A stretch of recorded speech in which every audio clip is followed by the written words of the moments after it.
Hello दोस्तों, स्वागत है आपका हमारे इस चैनल द स्टडी नाउ पर। अपने जीके जीएस की क्लासेस को आगे बढ़ाते हुए आज हम आपको जीके की 12वीं क्लास पढ़ाएंगे। और इसमें जो है यहाँ से जो क्लासेस स्टार्ट होंगी जीके की, उसमें आपको जीके जीएस और करंट अफेयर्स की क्वेश्चन भी बीच बीच में मिलते रहेंगे। पहले हम करंट अफेयर्स की क्लासेस अलग चलाते थे, लेकिन अब जो है करंट अफेयर्स की क्लासेस इसी में चलेंगी, ताकि हम जीके जीएस और करंट अफेयर्स तीनों अगर एक में कर देंगे तो आपको ज़्यादा क्लासेस प्रोवाइड करवा पाएंगे। जैसा कि 23 तारीख से हमारे एग्जाम स्टार्ट हैं, 23, 24, फिर 25, फिर 30, 31, तो हम 31 अगस्त तक आपको लास्ट क्लास देते रहेंगे, ताकि जिनका 31 अगस्त को है उनके लिए भी बेनिफिट मिलते रहे। इसी तरह हमारी क्लासेस आगे बढ़ती रहेंगी और हिंदी की क्लासेस भी आगे बढ़ती रहेंगी। ज़्यादा फोकस हमारा हिंदी, जीके जीएस और करंट अफेयर्स पे ही रहेगा, क्योंकि आप जानते हैं दोस्तों ये सब याद करने वाली चीज़ हैं, और मैथ वैथ हैं वो सब माइंड में बिठाने वाली चीज़ है। अगर उसको पहले से आप नहीं याद करे रहेंगे मैथ का क्वेश्चन, तो आप उसको नहीं लगा पाएंगे सवाल। लेकिन जो जीके जीएस और करंट अफेयर्स और हिंदी की क्वेश्चन है, इसमें जो आपको पढ़ना पड़ेगा, याद करना पड़ेगा। तो याद करने वाली चीज़ों पे हम ज़्यादा ध्यान दे रहे हैं, क्योंकि ये इस समय याद करने का ही समय है। तो चलिए दोस्तों शुरू करते हैं वीडियो बिना लेट किए। पहला क्वेश्चन है, किस प्रेस ने रूस यूक्रेन युद्ध की अंतर्राष्ट्रीय रिपोर्टिंग के लिए पुलित्जर पुरस्कार 2023 जीता? आप लोग जानते हैं दोस्तों, रूस यूक्रेन युद्ध जो हो ही रहा था, उसमें जो है किस प्रेस ने जो है पुलित्जर पुरस्कार जीता? The Washington post, New York times, Hindu, BBC India. तो ये जो जीता है दोस्तों, वो जीता है न्यूयॉर्क टाइम्स ने। कौन सा पुरस्कार जीता है? पुलित्जर पुरस्कार 2023 जीता है। Option number B is the right answer. Next question है, प्रसिद्ध उपन्यास अनटचेबल किसके द्वारा लिखा गया है? प्रसिद्ध उपन्यास अनटचेबल किसके द्वारा लिखा गया? आर के नारायण, मुल्क राज आनंद, के आर श्रीनिवासन अय्यनगर, ए के रामानुजन। तो ये जो लिखा गया है दोस्तों, मुल्क राज आनंद द्वारा लिखा गया है। इसमें दोस्तों कई क्वेश्चन बन सकते हैं। अनटचेबल किसके द्वारा लिखा गया है? अनटचेबल कौन सी कथा, मतलब उपन्यास है, कहानी है, क्या है? तो ये प्रकार का उपन्यास है। और ये भी पूछ सकता है मुल्कराज आनंद द्वारा लिखी गई कौन सी इसमें है? तो 4 ऑप्शन दे देगा, उसमें से एक अनटचेबल रहेगा। तो इस तरह के क्वेश्चन आ सकते हैं। नेक्स्ट क्वेश्चन है, 1913 में साहित्य के लिए नोबेल पुरस्कार प्राप्त करने वाले पहले भारतीय का नाम क्या था? हुमायूं कबीर, विष्णुदेव, आनंद शंकर राय, रविन्द्रनाथ टैगोर। तो आपको बता दें दोस्तों, 1913 में जो है नोबेल पुरस्कार पहली बार जो मिला था, वो मिला था रविन्द्रनाथ टैगोर जी को। Option number D is the right answer. Next question है, पत्थर की बनी नृत्य करते हुए पुरुष की मूर्ति नटराज किस जगह पर पाई गई? लोथल, रंगपुर, हड़प्पा, मोहनजोदड़ो। तो ये जो पाई गई दोस्तों, हड़प्पा की खुदाई में जो है हड़प्पा में पाई गई। Option number C is the right answer. क्या पाई गई? पत्थर की बनी नृत्य करते हुए पुरुष की मूर्ति नटराज, इसका नाम जो है नटराज रखा गया। नेक्स्ट क्वेश्चन है, चट्टानी स्तरों पर लाइकेन विकास को क्या कहते हैं? लिग्निकोलस, टेरिकोलस, कोकोकोलस, कोकोलस, सेक्सिकोलस। तो इसको जो कहते हैं दोस्तों, सेक्सिकोलस। Option number D is the right answer. कैसे कहते हैं? चट्टानी स्तरों पर लाइकेन विकास को सेक्सिकोलस कहते हैं। Option number D is the right answer. Next question है, लोधी वंश का संस्थापक था इब्राहिम लोधी, अलाउद्दीन लोधी, बहलोल लोधी, सुल्तान लोधी। तो आपको बता दें दोस्तों, बहलोल लोधी जो है लोधी वंश का संस्थापक था। तो option number C is the right answer.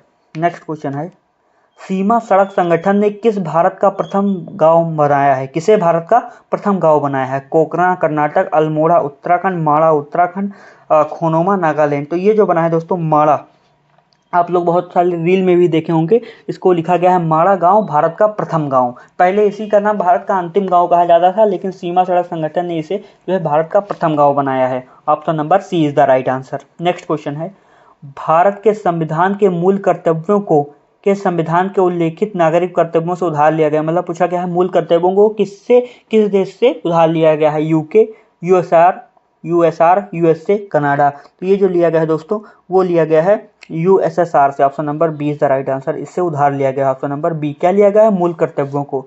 Next question है, पृथ्वी का जल चक्र किसके द्वारा संचालित होता है? हवा, चंद्रमा, सूर्य, पृथ्वी। तो ये जो है सूर्य के द्वारा संचालित होता है। Option number C is the right answer, पृथ्वी का जल चक्र।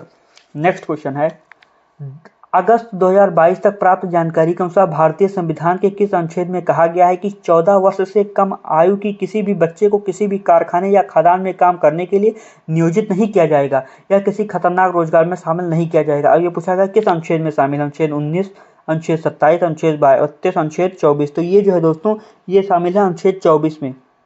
Option number D is the right answer. Next question है, डोलड्रम भूमध्य रेखा के इर्द गिर्द डॉट डॉट डॉट दाब वाला क्षेत्र है जहाँ चलने वाली हवाएं शांत रहती हैं। अब पूछा गया निम्न दाब वाला क्षेत्र है, उच्च दाब वाला क्षेत्र है कि स्थिर दाब वाला क्षेत्र है कि उच्चावच दाब वाला क्षेत्र है। तो यहाँ पर जो है दोस्तों निम्न दाब वाला क्षेत्र रहता है। डोलरम भूमध्य रेखा के इर्द गिर्द निम्न दाब वाला क्षेत्र जहाँ चलने वाली हवाएं शांत होती हैं। तो option number C is the right answer.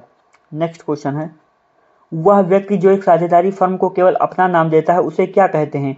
Sleeping partner, nominal partner, active partner, partner in profit only.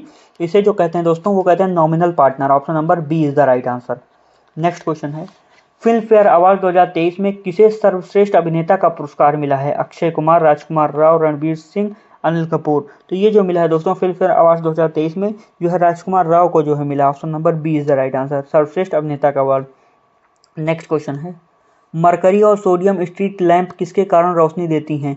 परमाणु उत्सर्जन, इलेक्ट्रॉन उत्सर्जन, इलेक्ट्रॉन अवशोषण, परमाणु अवशोषण। तो पूछा गया है मरकरी और सोडियम स्ट्रीट लैंप किसके कारण जो है ये रोशनी देती हैं? तो ये जो देती हैं दोस्तों परमाणु उत्सर्जन के कारण। Option number A is the right answer, परमाणु उत्सर्जन के कारण जो है रोशनी देती हैं। नेक्स्ट क्वेश्चन है, सकल राष्ट्रीय उत्पाद से अवमूल्यन घटाने पर प्राप्त राशि को क्या कहते हैं? सकल राष्ट्रीय उत्पाद से अवमूल्यन घटाने पर प्राप्त राशि को क्या कहते हैं? निगम कर, शुद्ध राष्ट्रीय उत्पाद, सकल घरेलू उत्पाद, राष्ट्रीय आय। तो इसे जो कहते हैं दोस्तों शुद्ध राष्ट्रीय उत्पाद। ऑप्शन नंबर बी, शुद्ध राष्ट्रीय उत्पाद कहते हैं इसे। Option number B is the right answer. Next question है, इनमें से कौन सा वायु संगीतक वाद्य यंत्र नहीं है? खोल, शहनाई, सैक्सीफोन, तुरही।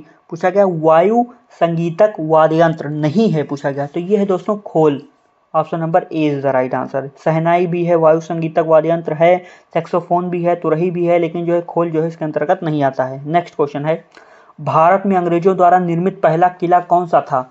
Fort Saint George, Fort Saint Louis, Fort Saint Anglo, Fort Saint Peter. Bharat में अंग्रेजों द्वारा निर्मित पहला किला कौन सा था? तो ये जो था दोस्तों पहला किला था वो था Fort Saint George. Option number A is the right answer, Fort Saint George. Option number A. Next question है, हिंदुस्तान रिपब्लिक संगठन का गठन कब किया गया? हिंदुस्तान रिपब्लिक संगठन का गठन कब किया गया? 1920, 1928, 1922, 1924। तो ये जब किया गया था दोस्तों ये किया गया 1928 में। हिंदुस्तान रिपब्लिक संगठन का गठन 1928 में किया गया। Option number B is the right answer.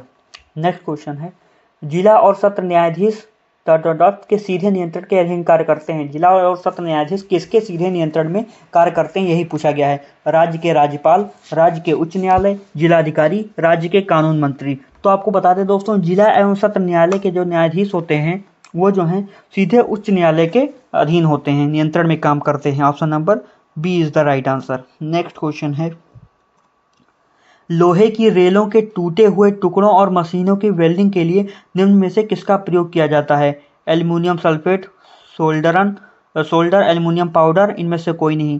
तो लोहे की रेलों के टूटे हुए टुकड़ों और मशीनों के वेल्डिंग के लिए जो है एल्युमिनियम पाउडर का प्रयोग किया जाता है। Option number C is the right answer. Next question है, इनमें से किस भाषा को 1967 में भारत की राजभाषाओं की सूची में शामिल किया गया था? सिंधी, मणिपुरी, कौकची, नेपाली। पूछा गया किसे जो है राजभाषाओं में 1967 में शामिल किया गया था? तो 1967 में दोस्तों सिंधी भाषा को, option number D A, Sindhi भाषा को राजभाषाओं, भारत की राजभाषाओं में शामिल किया गया था। Option number A is the right answer. Next question है, गंगा नदी के कोलीफॉर्म जीवाणु द्वारा प्रदूषित होने का मुख्य कारण क्या है? उद्योगों से निकले रासायनिक अपशिष्ट, अदग्ध शवों का विसर्जन, अनुपचारित सीवेज का इसमें डाला जाना, कपड़े धोना। तो इसमें जो है दोस्तों कोलीफॉर्म जीवाणु द्वारा प्रदूषित होने का जो मुख्य कारण है वो है शवों को डालना, अंधाधुंध शवों को जो है विसर्जित करना। Option number D B is the right answer. Next question है, हाल ही में किन दो देशों के बीच संयुक्त अभ्यास समुद्र शक्ति का चौथा संस्करण आयोजित हुआ? भारत और इंडोनेशिया, भारत और बांग्लादेश, भारत और पाकिस्तान, भारत और ऑस्ट्रेलिया। तो ये जो हुआ दोस्तों क्या हुआ है, दो देशों के बीच संयुक्त अभ्यास समुद्र शक्ति का चौथा संस्करण जो है भारत और इंडोनेशिया के बीच हुआ। Option number A is the right answer.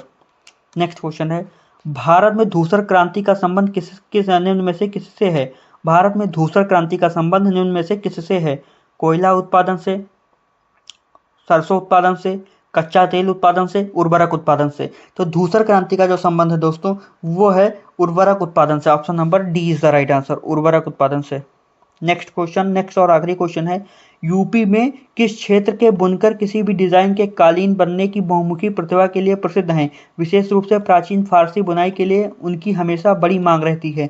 अब पूछा गया किस जिले में? मिर्जापुर, मेरठ, सहारनपुर, मुरादाबाद। तो ये है दोस्तों Mirzapur. Option number A is the right answer. क्या है मिर्जापुर में? मिर्जापुर क्षेत्र के बुनकर किसी भी डिजाइन के कालीन बुनने की बहुमुखी प्रतिभा रखते हैं। विशेष रूप से प्राचीन फारसी बुनाई के लिए उनकी हमेशा बड़ी मांग रहती है। तो दोस्तों ये थे हमारे एमसीक्यू क्वेश्चंस की एक और सीरीज, और ये सारे प्रैक्टिस सेट हैं, इंपॉर्टेंट क्वेश्चंस है, जो मन हो कह लीजिए, लेकिन ये सारे क्वेश्चन जो है एक हिसाब से जरूरी क्वेश्चन है। तो इसको आप पढ़ते रहिए और पूरा मन लगा के इसको देखते रहिए दोस्तों। तो आशा करता हूँ आपको ये वीडियो पसंद आती होगी। इसी तरह हमारी हिंदी की क्लासेस भी चलती रहेंगी और जीके जीएस की क्लासेस भी चलती रहेंगी। करंट अफेयर्स की क्लासेस हमने 10 क्लासेस को अलग चलाया है और बाकी क्लासेस जो हैं अब जीके जीएस के साथ ही आगे बढ़ती रहेंगी। तो दोस्तों आशा करता हूँ आपको वीडियो पसंद आती होगी, और वीडियो के अंत तक बने रहने के लिए आपका बहुत बहुत धन्यवाद।